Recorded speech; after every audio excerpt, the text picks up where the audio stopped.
Good morning पिला माने online पाठ्यक्रम को तुमको स्वागत। पूर्व वीडियो रे आमे पढ़ी बारिमंडल क्या नहीं गठित, पृथ्वी पृष्ठ रे जलर मधुर जल और लवणाक्त जल किपरि आवंटन करा जाय थाए, सागर और महासागर संबंध में पढ़ी एमती आम पूर्व वीडियो रे पढ़ी कि आमर मुख्य पृथ्वी पृष्ठ रे मुख्य 4टी महासागर रही। प्रशांत महासागर, आटलांटिक महासागर, भारत महासागर और उत्तर महासागर बा ताकू सुमेरु महासागर मध्य कहुए थाए। तो महासागर संबंध पूर्व भिडियो पढ़ी। आज आम पढ़ा से ही महासागर और सागर तल अंश बा भूभाग तार निम्न भाग में भूभाग और सागर जल किपरि संचालन होता है। तो प्रथमे आरंभ करिया सागर और महासागर तल। सागर महासागर तल कहले कौन बुझिबा ना, सागर और महासागर जलराशि निम्न रे भूभाग निम्न रे थिबा भूभाग को महासागर और सागर तल कहुए। स्थल भागर जो स्थल भाग जो रही तो स्थल भागर भूमि रूप चारिआडे सामान न थाए। आम पूर्व अध्याय पढ़ीचे भूमि रूप विषय। तो स्थल भाग चारिआडू सामान समतल न होई कोटी खाल थाए तो कोटी उच्चा कोटी पर्वत यही भाव में भूमि रूप रही थाए। सेहीपरि आम सागर बा महासागर तल अंश से भली चारिआडे सामान न थाए। कोटी खाल थाए तो कोटी समतल थाए, कोटी भूमि उच्चा नीचा मध्य रही थाए। तो उपद्वीप कहले 3 पार्श्व जल घेरी रही स्थल भाग को उपद्वीप कहुए।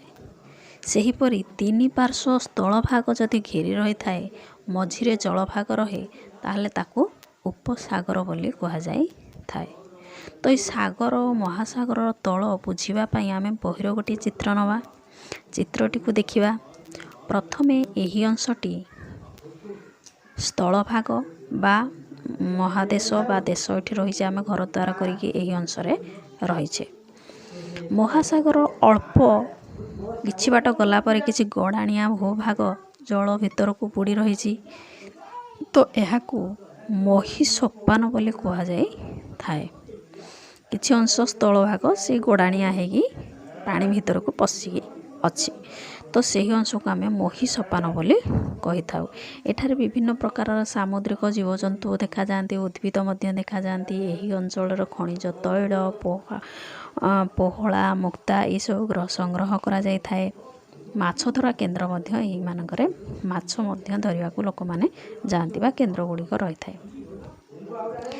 तापर से ही महिसोपानर शेष भागरू भूमि अधिक ढालू हो गड़ाणिया हो रही, ता भीतर को टिके ढालू हो रही। तो सही अंचल मही ढालू बोली कहवा। मही ढालूर निम्न अंशरू समुद्र तलर समतल अंचल को महासागर समतल बोली कहुए।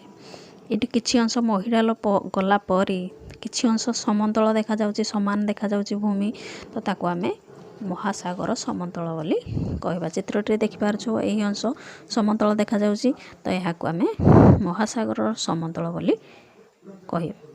महासागर मध्यरे भूतले महासागर भूतले माने तल भागरे कि मैग्मा थाए। ये मैग्मा साधारणतः तरल पदार्थ। बेले बेले यही मैग्मा ऊपर को उठी आसे। ऊपर को उठी आसला परे छोट छोट शिलार परिणत होते। यही शिला जो से स्थान उच्चा देखा जाए। इस स्थान इंदे उच्चा देखा जाउछि ना पिला माने। तो यही स्थान को बा यही जगह को आमे कौन कहबा ना निमज्जित शैलशिला बोली कहा जाई थाए। तापरे देखिबा किछि बाट गला पर एडी उच्चा जगह रही माने पानी चारिकरे घेरी रही। किछि स्थल भाग ऊपर को उच्चा होगी रही। तो यह को आमे द्वीप बोली कहा जाय थाए। जो स्थल भाग को चतुर्पार्श्व जल घेरी रही से स्थल भाग को द्वीप कहुए। तो ये चारि पाखरे पानी रही, मझे किसी स्थल भाग ऊपर को रही, तो यह को आमे द्वीप कहवा। तापरे महासागर रे एही परी गभीर खात मध्य थाए, खाल टाइप रो थाए। ଯେମିତି ଆମେ ପୂର୍ବ ଅଧ୍ୟାୟରେ ପଢ଼ିଥିଲେ ଯେ ପ୍ରଶାନ୍ତ ମହାସାଗର ଗୋଟେ ପୃଥିବୀର ଗଭୀରତମ ସବୁଠାରୁ ବଡ଼ ଗଭୀରତମ ଖାତଟିଏ ରହିଛି ମେରିଆନ୍ ଖାତ ବୋଲି। ସେହିଭଳି ସମୁଦ୍ର ବା ମହାସାଗର ମଧ୍ୟରେ ଏଇଭଳି ଖାତ ଗୁଡ଼ିଏ ଥାଏ। ଏହାକୁ ଆମେ ମହାସାଗରର ଖାତ ବୋଲି କୁହାଯାଇଥାଏ ବା କହନ୍ତି। ଏହି ସମତଳ ଭାଗରେ ଭୂପୃଷ୍ଠରୁ କ୍ଷୟପ୍ରାପ୍ତ ଅତି କ୍ଷୁଦ୍ର ଶିଳା ବା ଆଗ୍ନେୟ ଓ ଉଷ୍ମ ଭଳି ପଦାର୍ଥ ଭାସି ଆସି ଏହି ମହାସାଗରର ସମତଳ ଜାଗାରେ ଜମା ହୁଅନ୍ତି ଓ ସାମୁଦ୍ରିକ ଉଦ୍ଭିଦ ବା ଜୀବଜନ୍ତୁ ଯେତେ ସମୁଦ୍ର ଭିତରେ ବା ପାଣି ଭିତରେ ଜଳ ଭିତରେ ରହୁଥିବା ଜୀବଗୁଡ଼ିକ ମରିସାରିଲା ପରେ ତାଙ୍କ ଶରୀର ମହାସାଗରର ତଳ ଅଂଶରେ ଏହି ସମତଳ ଅଂଶରେ ଜମା ହୋଇ ଏକ ପ୍ରକାର ପଙ୍କ ସୃଷ୍ଟି କରନ୍ତି। ଏହି ପଙ୍କକୁ ସିନ୍ଧୁମଳ ବୋଲି କୁହାଯାଇଥାଏ।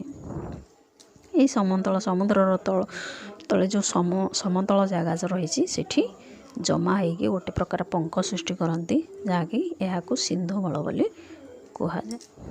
ତାପରେ ଦେଖିବା ସାଗର ଜଳର ସଞ୍ଚାଳନ। ପୂର୍ବରୁ ଆମେ ଜାଣିଛେ ସମୁଦ୍ର ଜଳ ଲୁଣିଆ। ସାଗର ଗୁଡ଼ିକରେ ବହୁଆଡ଼ୁ ନଦୀ ଆସି ସେହି ସାଗରରେ ମିଶନ୍ତି। ଏହି ଜଳ ପ୍ରବାହରେ ବିଭିନ୍ନ ପ୍ରକାର ରାସାୟନିକ ପଦାର୍ଥ ମଧ୍ୟ ଭାସି ଆସି ସମୁଦ୍ରରେ ମିଶେ, ଯେମିତି sodium chloride, magnesium chloride, magnesium sulphate ଓ କ୍ୟାଲସିୟମ୍ ସଲଫେଟ୍ ଇତ୍ୟାଦି ରାସାୟନିକ ପଦାର୍ଥ ସାଗର ଓ ମହାସାଗର ଜଳରେ ଆସି ମିଶେ। ଫଳରେ ଜଳର ଲବଣତା ଅଧିକ ହୋଇଥାଏ। ସାଧାରଣତଃ କ୍ରାନ୍ତୀୟ ଓ ଉପକ୍ରାନ୍ତୀୟ ଉଷ୍ମମଣ୍ଡଳ ଅନ୍ତର୍ଗତ ସାଗର ଓ ମହାସାଗର ଜଳର ଲବଣତା ଅଧିକ ହୋଇଥାଏ, କାରଣ ଏହି ଅଞ୍ଚଳର ଅଧିକ ତାପମାତ୍ରା ଯୋଗୁଁ ଅଧିକ ବାଷ୍ପୀଭବନ ମଧ୍ୟ ହୋଇଥାଏ। ସେହିପରି ଉଭୟ ମେରୁ ଅଞ୍ଚଳରେ ଥିବା ସମୁଦ୍ର ଜଳର ଲବଣତା କମ୍, ତାପମାତ୍ରା ପଡ଼ିନଥାଏ, ତ ସେଥିରେ ସୂର୍ଯ୍ୟଙ୍କର ଉତ୍ତାପ ପଡ଼େନି, ତ ସମୁଦ୍ର ଜଳର ଲବଣତା ଅଂଶ କମ୍ ଥାଏ। ତ ବିଷୁବ ଅଞ୍ଚଳରେ ମହାସାଗର ଜଳର ତାପମାତ୍ରା 25 ଡିଗ୍ରୀ ସେଲସିୟସରୁ ଅଧିକ ହୋଇଥିଲା ବେଳେ ମେରୁ ଅଞ୍ଚଳରେ 0 ଡିଗ୍ରୀ ସେଲସିୟସ ହୋଇଥାଏ। ତ ତାପମାତ୍ରା ବିଷୁବ ଅଞ୍ଚଳରେ ଅଧିକ ଥାଏ ଆଉ ମେରୁ ଅଞ୍ଚଳରେ କମ୍ ଥାଏ। ତ ମେରୁ ଅଞ୍ଚଳରେ 0 ଡିଗ୍ରୀ ସେଲସିୟସ ହୋଇଥାଏ। ସେଥିପାଇଁ ମେରୁ ଅଞ୍ଚଳର ଜଳ ସବୁବେଳେ ବରଫାବୃତ ରହିଥାଏ। ସମୁଦ୍ର ଜଳର ସଞ୍ଚାଳନ କହିଲେ ନା ସାଗର ଓ ମହାସାଗର ଜଳ ସବୁବେଳେ ଅସ୍ଥିର, ସବୁବେଳେ ଚଳଚଞ୍ଚଳ ସ୍ଥିର ହୋଇ ରହିନଥାଏ। ଭୂପୃଷ୍ଠର ବିଭିନ୍ନ ଅଞ୍ଚଳର ମହାସାଗର ଓ ସାଗରର ଜଳ ତାପମାତ୍ରା ଅସମାନ ହୋଇଥାଏ, ଲବଣତାରେ ପାର୍ଥକ୍ୟ ମଧ୍ୟ ଥାଏ, ବାଷ୍ପୀଭବନରେ ଭିନ୍ନତା ମଧ୍ୟ ଥାଏ। ସେଥିପାଇଁ ଜଳ ସମୁଦ୍ର ଜଳ ବା ମହାସାଗର ଜଳ ଚଳନଶୀଳ ହୋଇଥାଏ। ତ ସମୁଦ୍ର ଜଳର ଏହି ଚଳନଶୀଳତା ବା ଅସ୍ଥିରତା ସାଧାରଣତଃ 3 ପ୍ରକାରର ହୋଇଥାଏ। ଗୋଟେ ହେଲା ତରଙ୍ଗ, 2 ଜୁଆର, ତୃତୀୟ ହେଲା ସାମୁଦ୍ରିକ ସ୍ରୋତ। ତ ପ୍ରଥମେ ଆମେ ଦେଖିବା ତରଙ୍ଗ କ'ଣ। ତ ପିଲାମାନେ, ତୁମେ କେବେ ପୁରୀ ବା ସମୁଦ୍ର ବେଳାଭୂମିକି ଯାଇଥିବ, ଦେଖିଥିବ ସମୁଦ୍ର ଜଳର ପୃଷ୍ଠଭାଗ ଜଳ ଅସମାନ ବା ଉଚ୍ଚ ନିଚ ହୋଇ କୂଳ ଆଡ଼କୁ ମାଡ଼ି ଆସିଥାଏ। ତ ପୁଣି ବେଳାଭୂମିରେ ବା ସ୍ଥଳ ଭାଗରେ ବାଧା ପାଇ ସେ ପୁଣି ପଛକୁ ଫେରିଯିବାର ଦେଖିଥିବ। ତ ପ୍ରକୃତରେ ଏହା କିପରି ହୁଏ ନା, ପ୍ରକୃତରେ ପ୍ରବାହିତ ବାୟୁ ଜଳ ସହ ଘର୍ଷଣ ଫଳରେ ସାଗର ପୃଷ୍ଠ ଜଳରେ ଭାଙ୍ଗ ପଡ଼ିଥାଏ। ସେ ବାୟୁ ସହିତ ଘର୍ଷଣ ହେବା ଫଳରେ ଏ ସାଗରର ପୃଷ୍ଠ ଜଳ ବା ଉପର ସ୍ଥଳର ଜଳ ଭାଙ୍ଗ ସୃଷ୍ଟି ହୁଏ। ଏହାକୁ ଢେଉ ବା ତରଙ୍ଗ କୁହାଯାଇଥାଏ। ତରଙ୍ଗର ଗୋଟିଏ ଚିତ୍ର ନେବା, ଚିତ୍ରଟିକୁ ଦେଖିବା। ଏହା ସମୁଦ୍ରର ପାଦଦେଶ ଅଟେ।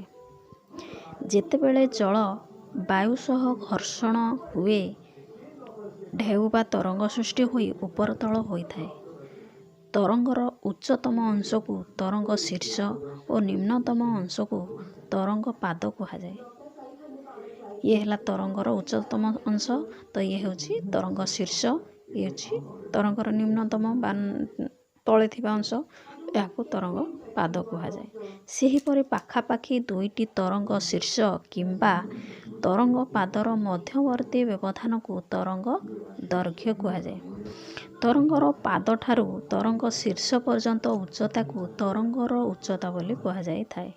ଏହି ଅଂଶକୁ तरंगर उच्चता बोली कहिबा। बेले बेले एही तरंग समुद्र पृष्ठरे बा प्राकृतिक विपर्य हो बा भूमिकंप हो जहाँकि गोटे बड़ बड़ झड़ सृष्टि करती बा बड़ आकार रे तरंग सृष्टि होता है। यही समुद्र पृष्ठरे झड़ बात्या बा सागर निम्न भागरे भूमिकंप जो समुद्र जल बड़ बड़ तरंग मान सृष्टि हुए जहाँकि यही तरंग बहु जनजीवन धन संपत्ति नष्ट कर दे थाए। यही तरंग को जापानी भाषा रे सुनामी बोली कहा जाई थाए। साधारणतः सुनामीर उच्चता प्राय 15 मीटर होता है किंतु भूमिकंप अधिक हेले ताहा 150 मीटर पर्यंत तरंगर उच्चता मध्य बढ़ी पारे। एहीपरि बड़ धरण तरंग भारत महासागर रे 2004 मसीह नवेम्बर 26 तारिख रे गोटे सृष्टि होता सुनामी सृष्टि होता। यही सुनामी घंटा प्रति 800 किलोमीटर थिला। यही तरंग बा यही सुनामी रे भारतर उपकूल अंचल और अंडमान निकोबर द्वीपपुंज रे अनेक क्षयक्षति घटी।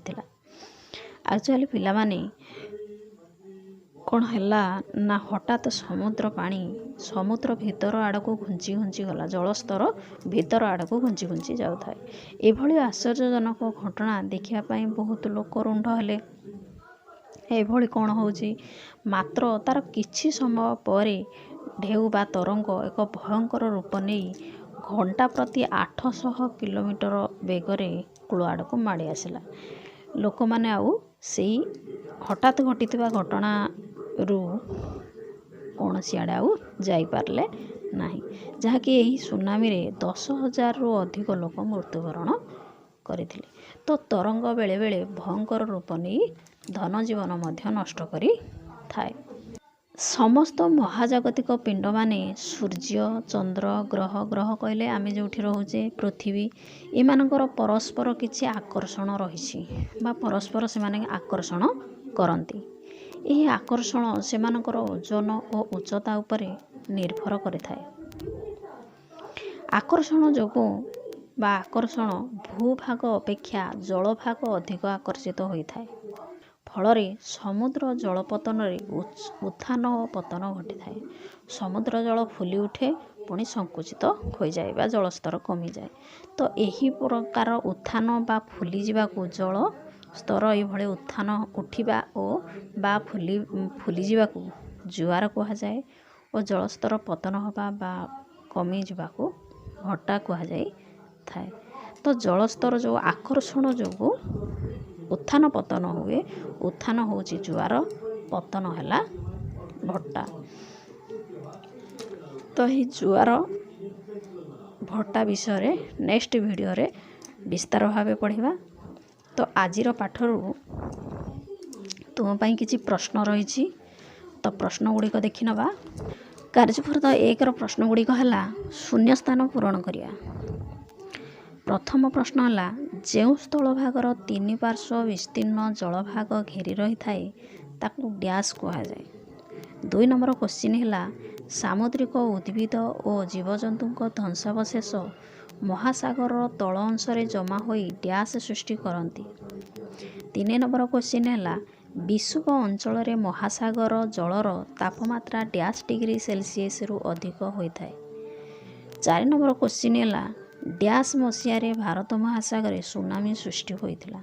5 नंबर क्वेश्चन समुद्र जलपृष्ठ रे सृष्टि हेउथबा तरंग डैशर घर्षण द्वारा होता है।